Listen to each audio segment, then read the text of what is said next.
कृष्णाय वासुदेवाय हरये परमात्मने प्रणतः क्लेशनाशाय गोविंदाय नमो नमः।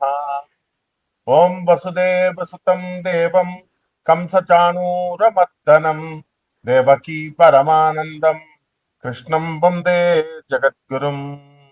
श्री राधा कृष्णाभ्यां नमः। श्री कृष्णाय गोविंदाय गोपीजनवल्लभाय स्वाहा। कृष्णं वंदे जगद्गुरुं అర్జునం వందే జగదే కబీరం. మనకి మనుధర్మ శాస్త్రం చెప్తోంది. ఏం చెప్తోంది? అసలు వికారాలు ఎన్నున్నాయి మనిషికి, పాపాలు వేట్లను బట్టి వస్తాయి. ఏమిటంటే శాస్త్రాలన్నీ చెప్పేది అదే: కామ, క్రోధ, లోభ, మోహ, మద, మాత్సర్యం. ఈ ఆరిట్ల వల్ల మనకి మళ్ళీ ఈ యొక్క కర్మల్లో ఇరుక్కుంటాం. నెక్స్ట్ మళ్ళీ జన్మను పొందుతున్నాం. మరి ఇవి చాలా జాగ్రత్తగా శ్రీకృష్ణ పరమాత్మ భగవద్గీతలో చెప్పిన విధంగా జాగ్రత్తగా మన కామాన్ని అణుచుకుంటూ, మోహాన్ని పిల్లలపైన ఇతరులపైన ఎంతవరకు ఉండాలో అంతవరకు ఉంచుకుంటూ వెళ్ళి బ్యాలెన్స్ చేసుకుంటూ వెళ్తే మాత్రమే మనకి సేవ్ అవుతాం. సాధూనాం దర్శనం పుణ్యం స్పర్శనం పాపనాశనం భాషణం కోటి తీర్థం వందనం మోక్షదాయకం అని చెప్తోంది శాస్త్రం. సత్సంగత్యే నిస్సంగత్వే సత్సంగత్యే నిస్సంగత్వం నిస్సంగత్వే నిర్మోహత్వం నిర్మోహత్వే నిశ్చలతత్వం నిశ్చలతత్వే జీవన్ముక్తి. అప్పుడు వస్తాయి. అంటే మనము స్వామి వివేకానందుడు, రమణ మహర్షి, ప్రభాత్ రంజన్ సర్కార్, ఆదిశంకరులు, ఇలా మనము ఇటువంటి సాధువుల యొక్క దర్శన భాగ్యం చేత భాషణం కోటి తీర్థం, వాళ్ళతో మాట్లాడితే కోటి తీర్థాల్లో మనం స్నానం చేసిన ఫలితం వస్తుంది అని చెప్తోంది. వందనం మోక్షదాయకం, నమస్కారాలు చేస్తే మనకి మోక్షానికి హేతు అవుతా ఉన్నాం. ఇప్పుడున్నటువంటి ఆధునిక కాలంలో ఉన్నటువంటి కాషాయ బట్టలు వేసిన సాధువులు కానీ, ఈ యొక్క ప్రవచనాలు చెప్పేవాళ్ళు, జ్యోతిషాలు చెప్పేటటువంటి వాళ్ళు వింత పోకళ్ళు, సొంత పైత్యాలు రుద్ది కాళ్ళకు నమస్కారం పెట్టేటప్పుడు ఇలా ముట్టుకోకుండా అనమాట, అవతల వాళ్ళ కాళ్ళు ముట్టుకోకుండా మనం దూరం నుంచి ఇలా పెట్టేవాళ్ళు భక్తులు తయారయ్యారు. ఇంతకుముందు భక్తులు ఏం చేసేవారండి? డైరెక్ట్ గా పెట్టేవారు ముట్టుకొని. ఈ పీఠాధిపతులు ముసుగులో ఉన్నటువంటి వీళ్ళు కూడా అదే దగ్గరికి నేను ఒకటి ముట్టుకోను, నేను ఎవరిని ముట్టుకోను, వీడేదో పెద్ద దేవుళ్ళే. సో ఈ ఇవన్నీ ఎవడైతే చేస్తాడో వాడు ప్రగతి పదంలో వెళ్ళాలి. కాబట్టి డాగ్మా సెంటర్డ్ ఫిలాసఫీని ఇనపపాదంతో తొక్కేయాల మూఢనమ్మకాలని. అలా కాకుండా మూఢనమ్మకాలను పెంచుతారు ఇప్పుడున్నటువంటి సాధువులు కానీ, ప్రవచనకారులు కానీ, ఆధ్యాత్మిక ముసుగులో ఉన్నటువంటి వాళ్ళంతా కూడా. దీన్ని Prabhat Ranjan Sarkar dogma centred philosophy ఉండదు, ఉండకూడదు, ఉన్నట్లయితే స్పిరిచువల్ అభివృద్ధి ఉండదు అని చెప్పి స్వామి వివేకానందుడు వీళ్ళు తొక్కి పడేశాడు. మరి అటువంటి ఈ కామ క్రోధం లోభ మోహ మత్సర్యాలకి విరుగుడు మనకి ఏముంది? మనధర్మ శాస్త్రంలో ఏం చెప్తుందంటే 4 టైప్స్ ఆఫ్ పనిష్మెంట్స్ చెప్పబడ్డాయి. ఒకటి వాక్ దండం, దీన్నే అడ్మానిషన్ అంటాం. రెండవది ధిక్ దండం, ఇది సెన్ష్యూర్ అంటాం. ఇకపోతే మూడవది వచ్చేసరికి ధనదండం, పెనాల్టీ, ఫైన్ వేస్తాం, డబ్బులు ఫైన్ లాగా. అలాగే బాధాదండం, ఫిజికల్ పనిష్మెంట్. అంటే మనం చేసినటువంటి తప్పులకన్నిటికి కూడా యమధర్మరాజు మనకి శిక్షలు విధిస్తాడు. ఏ విధంగా ఉంటుంది? గరుడ పురాణం చెప్తోంది మళ్ళీ దీంట్లో. ఏమిటవి? 28 రకాలైనటువంటి సివియర్ పనిష్మెంట్స్ ఉంటాయి. వాటిల్లో ఈ యొక్క క్రిమి భోజనము, తర్వాత కుంభీపాకము, తమిశ్రాన్ అనేటటువంటిది డార్క్నెస్ లో, తమోగుణం అంటే చీకటి, ఇగ్నోరెన్స్, అలాగా తమిశ్రాన్, తర్వాత శుచిముఖము, ఇక వైతరిణి నది, తర్వాత కాలసూత్రము, అంధకూపము, ఇలా తమిశ్రం, అంధతంస్త్రం అనేటటువంటిది ఈ రకాలైనటువంటి ఇవన్నమాట శిక్షలు జీవుడికి. అయితే మనకి అందరూ కూడా చూడండి అబద్ధాలు ఆడుతూ ఉంటారు. ఏమిటంటే వ్యాపారాలు చేసేటప్పుడు మనం ఏం చేస్తున్నామండి? ఇవి ఒక ప్రత్యేకమైనటువంటి గరుడ పురాణంలో అబద్ధాలు ఆడటానికి ప్రత్యేకమైనటువంటి అబద్ధాలు ఆడిన వారికి ప్రత్యేకంగా ఒక నరకం ఉంది. ఆ ఫాల్స్ విట్నెస్ ని తర్వాత సాక్రెడ్ ఓట్స్, పవిత్ర. ఒక తల్లి కొడుక్కి ఒక కొడుకు తల్లికి ఓట్ ఇస్తాడు. మహేష్ బాబు సినిమాలో చూపిస్తాడు. ఏంటది మహర్షి సినిమాలో ఏమని వాళ్ళ అమ్మకి ఆ ఆ, భరత్ భరత్ అనే నేనులో ఏమంటాడు, ఓత్ అంటే ఇచ్చిన మాట నిలబెట్టుకోవాలి. మాట అంటే విశ్వాసం. ఈజీగా మనం అబద్ధాలు ఆడేసి మనం చేసేస్తున్నాం, ఇప్పుడు ఓతులు బ్రేక్ చేస్తున్నాం. అలా కాకుండా అలాగే చీటింగ్, ఒకరికొకళ్ళకి చీట్ చేసుకొని మోసాలు చేసుకొని వ్యాపారాలు చేసుకుంటున్నారు. ఇది ఇస్ ఎ గ్రేవ్ సిన్ అన్నమాట. దీనికి చాలా భయంకరమైనటువంటి మహాపాపం ఇది. దీనికి పనిష్మెంట్ స్పెసిఫిక్ గా హెల్స్ ఉన్నాయి, స్పెసిఫిక్ గా నరకాలు ఉన్నాయి. మరి ఇటువంటి పనిష్మెంట్స్ అన్ని కూడా తమిశ్రంలో అనేటటువంటి నరకంలో క్లియర్ గా చెప్పబడింది. అక్కడ మన ఏ నాలుకతో అయితే ఇక్కడ భూలోకంలో అబద్ధాలు చెప్పామో అక్కడ నాలుకని కట్ చేసేస్తారు. మనకు సందేహం రావచ్చు, ఏమంటే అక్కడికి వెళ్ళిన తర్వాత శరీరం ఉండదు కదండి అని. మళ్ళీ శరీరాన్ని ఇస్తారు నాయన, సూక్ష్మ శరీరం అను లేకపోతే స్థూల శరీరం అను, ఒక స్పెసిఫిక్ శరీరాన్ని నీకు అక్కడ ఇచ్చి ఈ పనిష్మెంట్స్ అన్ని ఇక్కడ ఎలాగైతే అనుభవిస్తామో అక్కడ కూడా సేమ్ ఒక చాకు తెగితే ఎలా అంత నొప్పి వస్తుందో అక్కడ సేమ్ టైప్ ఆఫ్ పనిష్మెంట్స్ ఉంటాయన్నమాట. సో ఇవన్నీ కూడా ఈ ఈ పనిష్మెంట్స్ వల్ల టంగ్స్ అన్ని ఇక్కడ కట్ చేస్తారు. తర్వాత ఆఫ్టర్ లైఫ్ మళ్ళీ నెక్స్ట్ జన్మ వచ్చిన తర్వాత వాళ్ళని జీవుని విసిరేసి లాగేసి రిప్ చేసేసి అండ్ వైల్డ్ యానిమల్స్ దగ్గర మంచి క్రూర మృగాలు, పులి, తోడేళ్ళు ఇలాంటి వాటిని పీక్కు తినేలాగా ఫౌండ్ టు డ్రింక్ మోల్చన్ ఐరన్, ఇనుముని కాసేసి బాగా మరిగించి నేను ఇలా గొంతుకులో పడగానే ఏమవుతుంది, చచ్చిపోతాం మనం, కాలిపోతాయి. అంతటి ఇనుముని కాల్చేసిన ఇనుముని నోట్లో పోస్తారన్నమాట. సీసాన్ని కాల్చేసిన సీసాన్ని పూర్వీకులు వేసేవారని మనం బ్రాహ్మణులు శూద్రులు వేదాలు చదువుతున్నప్పుడు అంత భయంకరంగా ఈ శిక్షలన్నీ కూడా ఉంటాయన్నమాట. అలాగే key punishments lying and deception, మోసాలకి ఆ తర్వాత అబద్ధాలు ఆడేటప్పుడు మనకి ఈ యొక్క శిక్షలు అనేటటువంటి క్లియర్ గా చెప్పబడి ఉన్నాయి. అందులో ఫాల్స్ విట్నెస్, దీనికి ఏం చెప్పారంటే సారమేయ పాకము, అది కుంభీ పాకం ఎలాగో సారమేయ పాకంలో పడేస్తారు. ఇక్కడ ఏంటంటే ఎవరైతే కోర్టులో అబద్ధాలు చెప్తారో, అబద్ధాలు సాక్ష్యాలు డబ్బులు ఇస్తున్నారు కదానా లేకపోతే ఫ్రెండ్స్ కదానో, అలాగే ఆర్ బేర్ ఫాల్స్ విట్నెసెస్, ఇక్కడ చుట్టూ పంచాయతీల్లో కానీ బయట అబద్ధాల మాటలు కానీ ఇవన్నీ వీళ్ళని చేసినటువంటి వాళ్ళని చీల్చి అవతల పారేసి torn apart and eaten by dogs and wild animals, కుక్కల చేత తోడేళ్ల చేత తినిపిస్తాయి. యమధర్మరాజు ఉన్నాడు అక్కడ మనకి, అన్ని తోలు తీసేయడానికి అందులో డౌటే లేదనమాట. నెక్స్ట్ బ్రోకెన్ ఓట్స్, దీన్ని ఏం చేస్తారంటే ఆయపానము అంటాము. అయపానంలో ఏం చేస్తారు, సాక్రెడ్ ప్రామిసెస్, చాలా పవిత్రమైనటువంటి గురువుకి శిష్యుడు ఇస్తాడు సాక్రెడ్ ప్రామిస్, తండ్రికి కొడుకిస్తాడు, తల్లికి బిడ్డలు ఇస్తారు. అవి బ్రేక్ కనుక చేసినట్లయితే, అలాగే oats to drink molten iron, iron molten చేసి కరిగించి ఆ దాంట్లో తాగిపిచ్చేస్తాడు. నెక్స్ట్ బిట్రాయల్ అండ్ చీటింగ్, దీనికి తమిశ్రామ్ అనేటటువంటి నరకంలో పడేస్తారు.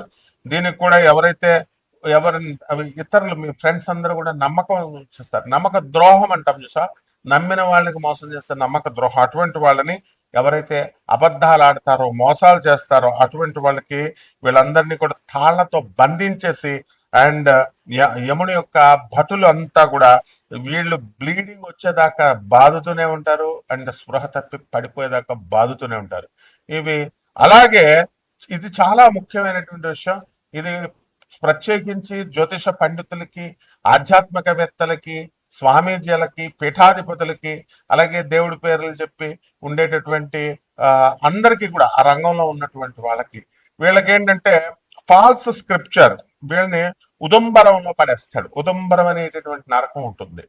అలాగే ఈ నరకంలో ఏంటంటే మిస్రిప్రజెంటింగ్ సాక్రెడ్ టెక్స్ట్, పవిత్ర గ్రంథాలు. ఒక ఒక ఒక పాస్టర్ నాకు చెప్పాడు, I'm having the right of giving a curse and I'm having the power of giving a curse and with drawing the curse అన్నాడు.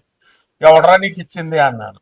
వాడికట శాపాలు పెట్టేసే శక్తి ఉందంట, శాపాలు విత్డ్రేస్ చేసేసే శక్తులు ఉన్నాయంట. ఇప్పుడు కూడా మన పంతులు గారిలో కూడా ఉన్నారు.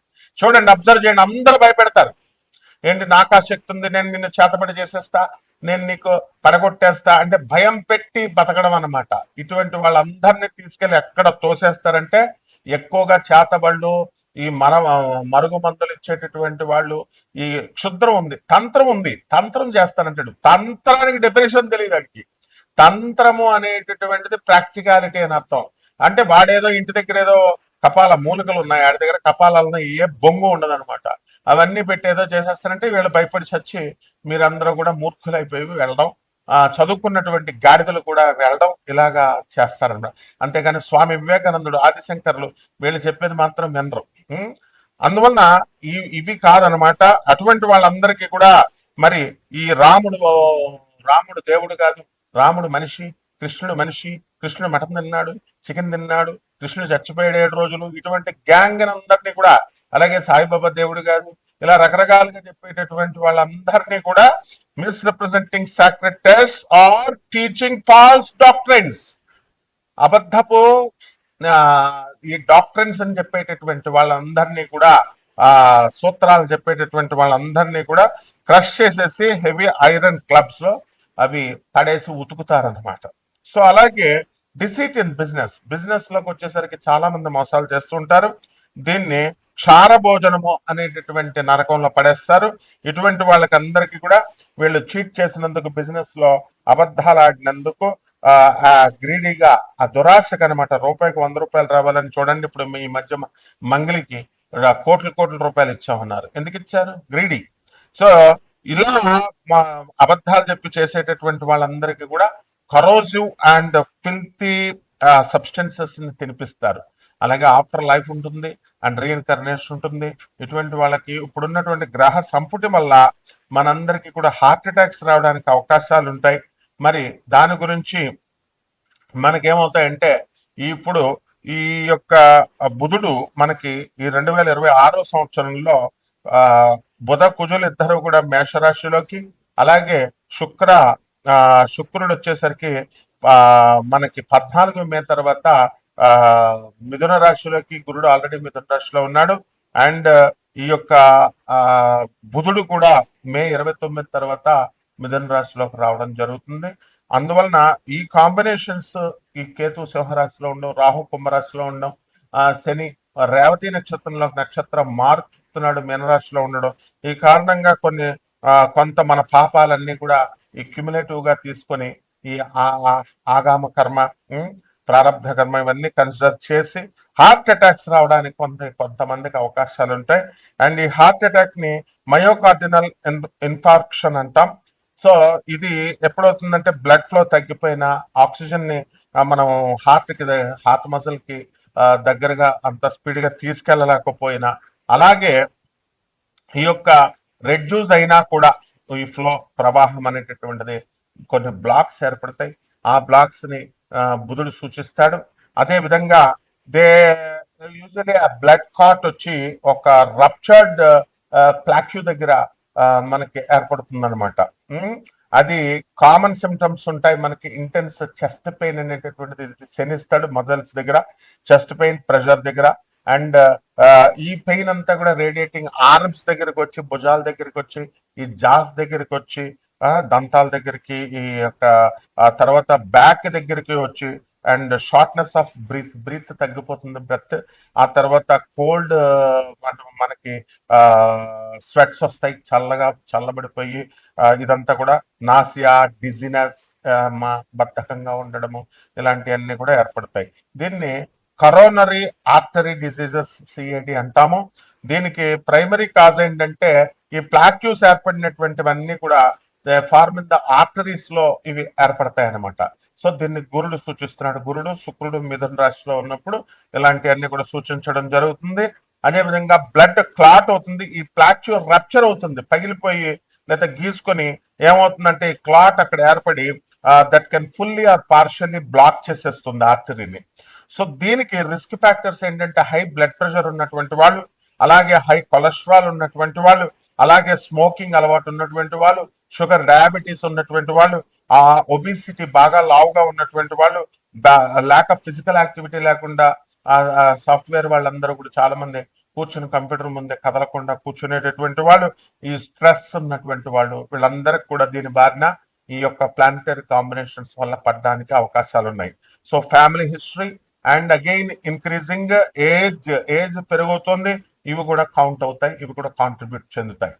ఇకపోతే లాంగ్ టర్మ్ ఎఫెక్ట్స్ ఏంటంటే ఇక్కడ శని దీర్ఘకాలికంగా ఇస్తాడు. రేవతి నక్షత్రంలోకి వచ్చాడు, ఏమంటే గురుడు 6వ ఇంట్లోకి వచ్చాడు, మాకు లాభాలు వచ్చేస్తాయండి, మేము తీర్చిన అప్పులు తీర్చేస్తామంటే రండి రండి మీరు నాకు లవర్ వస్తుందా అండి అంటే మరుగుమంది ఇస్తా రండి అని ఒకడు, మరుగుమంది ఇస్తా అని ఒకడు, డబ్బులు 150 సంవత్సరాలకు వచ్చింది కాంబినేషన్, కోటీశ్వరుడు అయిపోతావు, నేను అలా కోటీశ్వరుడు అయిపోయానని సొల్లు కబుర్లు చెప్పేటటువంటి వాళ్ళు. వీళ్ళు ముఖ్యంగా తెలుసుకోవాల్సింది ఏంటంటే ఈ లాంగ్ టర్మ్ ఎఫెక్ట్స్ స్లోగా చేస్తాడు. ఈ శని రేవతి నక్షత్రంలో మీన రాశిలో ఉన్నప్పుడు హార్ట్ డ్యామేజ్ అనేటటువంటి దానికి గురవడానికి ఉంటుంది. ఈ హార్ట్ అటాక్ ఏం చేస్తుందంటే సిగ్నిఫికెంట్ హార్ట్ మజిల్ టిష్యూని ఇది డిస్ట్రాయ్ చేస్తుంది. రెండవది ఈ యొక్క హార్ట్ ఫెయిల్యూర్ అనేటటువంటిది కూడా జరుగుతుంది. ఇది పంపింగ్ యాక్టివిటీ తక్కువగా అయిపోయినా రెడ్యూస్ చేసిన దీనికి లాంగ్ టర్మ్ మేనేజ్మెంట్ అనేటటువంటిది చాలా అవసరం, ఇది బుధుడు చేస్తాడు. అలాగే క్రానిక్ కండిషన్ మేనేజ్మెంట్ అనేటటువంటిది మనకి గురుగ్రహం చేస్తుంది. ఇది సర్వైవర్స్ ఏం చేస్తారంటే వాళ్ళకి లైఫ్ స్టైల్ చేంజ్ చేసుకుని, డైట్ చేంజ్ చేసుకుని, ఎక్సర్సైజులు చేసుకుంటూ, మందులు తీసుకుంటూ, మెడికేషన్స్ అన్ని తీసుకుంటూ, ఈ బ్లడ్ థిన్నర్స్ లేదా ఆస్పిరిన్లు తీసుకుంటూ ఇవన్నీ కూడా ఇవన్నీ ఫ్యూచర్ ఈవెంట్స్ ని ప్రివెంట్ చేయడానికి ఉంటుంది. ఈ విధంగా ఇప్పుడున్నటువంటి ప్లానటరీ కాంబినేషన్ బట్టి ద్వాదశ రాశుల వారందరికీ ఏ విధంగా ఉంటుందో ఒక్కొక్క రాశి వారిగా ప్రొఫెసర్ డాక్టర్ ముల్లపూడి సత్యనారాయణమూర్తిని నేను మీకు తెలియజేస్తాను. మేషరాశి, ఈ మేషరాశి వారికి అందరికీ కూడా ఏలినాటి జరుగుతుంది. మరి ఏలినాటి లో అందరికీ కూడా ఆదాయాలు బాగా పెరగడం అనేటటువంటివి జరుగుతాయి. ఖర్చులు కూడా చాలా ఎక్కువగా ఉంటాయి. బంధుమిత్రులందరూ వస్తారు, బ్రహ్మాండంగా వీళ్ళంతా కూడా దూరపు ప్రదేశాలకు వెళ్ళడం ఇవన్నీ కూడా జరుగుతాయి. ఇప్పుడు మనకున్నటువంటి రవి బుధులు ఇద్దరు కలిసి మే 15 తర్వాత బుధాదిత్య యోగాన్ని ఏర్పాటు చేస్తున్నారు. దానివల్ల స్త్రీల నుంచి మీకు లాభాలు కలగడము, అదేవిధంగా కారంలో మీరు తిరగడము, మీరు వెళ్ళిన చోటల్లా కూడా సక్సెస్ అనేటటువంటిది వస్తుంది. అయితే ప్రభుత్వం నుంచి కొంత వ్యతిరేకత అనేటటువంటిది రావడానికి అవకాశాలు ఉంటాయి. అదేవిధంగా ఈ సాఫ్ట్వేర్ రంగంలో ఉన్నటువంటి వాళ్ళకి ఎవరికైతే వాళ్ళకి ఈ యొక్క ప్రాజెక్ట్స్ లో కొత్త కొత్త ప్రాజెక్ట్స్ రావడానికి అవకాశాలు ఉన్నాయి. ఎవరైతే లే ఆఫ్ల్లో ఉద్యోగాలు కోల్పోయినటువంటి వాళ్ళకు కూడా త్వరలో ఉద్యోగాలు రావడానికి అవకాశాలు ఉన్నాయి. అయితే ఈ యొక్క కేతువు మరి సింహరాశిలో ఉన్న కారణంగా మనకి ఎవరికైతే ఈ డ్రింకింగ్ హ్యాబిట్, ఈ యొక్క స్మోకింగ్ హ్యాబిట్ ఇవన్నీ కూడా ఉన్నాయో అటువంటి వాళ్ళు మేము మానలేకపోతున్నామని డాక్టర్లు చెప్పినా అని మరి చెప్తూ ఉంటారు. మరి అయితే దానికి ఆల్టర్నేటివ్ గా మనకి గరుడ పురాణం చెప్పిన విధానాన్ని మీరు మనసులో దృష్టిలో పెట్టుకుని, అలాగే మనధర్మ శాస్త్రం చెప్పిన దాన్ని దృష్టిలో పెట్టుకుని ధర్మసూత్రాలను పాటిస్తూ ఈ కపట బ్రహ్మల, కపట జ్యోతిష్కుల, కపట మంత్రగాళ్ళు చెప్పేటటువంటి వీడియోలు విన్నా, వాళ్ళు చెప్పేటటువంటి ఆ ఫాల్స్ ఇన్ఫాక్చుయేషన్ లోకి తీసుకెళ్తారు, మిమ్మల్ని కన్ఫ్యూజన్ లోకి, హాలుసినేషన్ లోకి తీసుకెళ్తారు. అప్పో మేము కోటీశ్వరులం అయిపోతాం, ఇవన్నీ కూడా ఉంటే ఉన్నది కూడా అధర్మవర్తంగా మీరు ప్రవర్తించడంతో పాటు పతనం అవడానికి అవకాశాలు ఉంటాయి. అండ్ హార్ట్ డిజీజ్, హార్ట్ ఫెయిల్యూర్కి రావడానికి కూడా అవకాశాలు ఉన్నాయి. సో యు నీడ్ దీనికి ఒకటే మార్గం ఏమిటంటే పేదవారికి, అనాథలకి, వికలాంగులకి, సాధువులకి దాన ధర్మాలు చేసుకుంటూ మా గురుగారు అయినటువంటి జగద్గురువులైనటువంటి శృంగేరి పీఠాధిపతులు భారతీ తీర్థస్వాముల వారు చెప్పిన విధంగా ధర్మం ధర్మం ధర్మం అంటూ నడుచుకోండి, దీని నుంచి తప్పించుకోగలుగుతారు. అదేవిధంగా రైతులు మంచి బ్రహ్మాండంగా సంపాదిస్తారు. కొత్త కొత్త వ్యవసాయ రంగంలో కొత్త కొత్త మెళకువలు తెలుసుకుని రైతు చేసినటువంటి అప్పులు ఇవన్నీ కూడా తీర్చేయగలుగుతాడు. అలాగే భార్యాభర్తల మధ్య ఉన్నటువంటి మిస్అండర్స్టాండింగ్స్ అనేటువంటివి కొంచెం తగ్గడానికి అవకాశాలు ఉంటాయి. అయితే మేషరాశికి ఏలినాటి శని జరుగుతుంది కాబట్టి మీకు ఏమవుతుందంటే అపనిందల పాలవడానికి అవకాశాలు ఉంటాయి. విద్యార్థులు ఎక్కువ శ్రద్ధ పెట్టి చదవాల్సినటువంటి అవసరం ఉంది. అందువలన కొన్ని పరిహారాలు మనం చేసుకోవాల్సినటువంటి అవసరం ఉంది. పరిహారాలు ఏమిటంటే ఏలినాటి శని జరుగుతుంది కాబట్టి శని జపం చేసుకోండి, శని స్తోత్రాలు చదవండి, శనికి కిలోంపావు నల్ల నువ్వుల్ని, నల్లని వస్త్రాన్ని ఇచ్చి పేద బ్రాహ్మడికి శనివారం నాడు ఉదయం 8 గంటలకి దానం చేసుకోండి. దశ మహావిద్యల్లో ఒకటైనటువంటి మహాకాళి అమ్మవారి యొక్క మంత్ర జపం, ఆ యొక్క హోమాన్ని మీ ఇంట్లో చేసుకోవడము. అదేవిధంగా ఈ యక్షిణి మాత మనకి ఆ యొక్క యక్షిణి సాధన గురించి ఎవరికి పెద్దగా తెలియదు. అండ్ యూట్యూబర్స్ అందరు కూడా వీళ్ళంతా యూట్యూబ్లో చెప్పే వాళ్ళంతా యూట్యూబర్స్. నేను సాధకుణ్ణి, అది గుర్తుపెట్టుకోండి. సా గురు పరంపర నుంచి వచ్చినటువంటి వాళ్ళు కాబట్టి ఆ యక్షిని మంత్రం మీకు కావాలంటే మేము తప్పకుండా ఇస్తాము. ఆ యొక్క హయ్యర్ ఎనర్జీ ఉన్నటువంటి దేవతను లో ఎనర్జీలోకి తీసుకొచ్చి అదే పార్వతీదేవిని మనం చేసుకోవడమే యక్షిని సాధన. అంతేగాని యక్షిని దెయ్యం కాదు, భూతం కాదు. వాడు పనికిమాలిన వాడు చెప్తాడు ఒక ఛానల్లో, వాడు ఈ యక్షిని ఆత్మ చనిపోయిన తర్వాత అన్ని ఆ యక్షిణీలతో కోరికలు తీరనవన్నీ. అంటే ఇటువంటి స్టూపిడ్ ఫెలోస్ ని వేరే ఛానల్ వాళ్ళు పెంచాలి, పోషించాలి. మనం వెళ్ళి ఆ ఛానల్లో చెప్పట్లేదు. అందుకోసం ఏదేదో ప్రయోగాలు చేస్తూ ఉంటారు. So don't go like that. అందువలన బీ ప్రాక్టికల్. సత్యాన్ని తెలుసుకుని జాగ్రత్తగా నన్ను ఫాలో అవుతూ మీరు వెళ్ళండి. ఇక ఈ యొక్క రావి చెట్టుకి చక్కగా నీళ్లు పోసుకుంటూ, డిఫారెస్టేషన్, చెట్లు నరకడం కాదు, బుద్ధి లేని గాడిదలు చెప్తా ఉంటారు. ఈ పాలు ఉన్నటువంటి చెట్లన్నింటిని పీకేయండి, ఇదా చెప్పాల్సింది? పంతులు చెప్పాల్సింది, శాస్త్రం చెప్పాల్సింది ఇదా? ఫారెస్టేషన్ చేయాలి. మొక్కలుంటే ఆ నీడలో వాడు బతుకుతాడు. మనం మొక్కలే లేకపోతే పోతాం మనం తొందరగా. సో రావి చెట్టుకి నీళ్లు పోయండి, రావి చెట్టుకి ఓం శనేశ్వరాయ నమః ప్రదక్షిణాలు చేయండి, బ్రహ్మాండంగా ఉంటుంది. శుభమస్తు.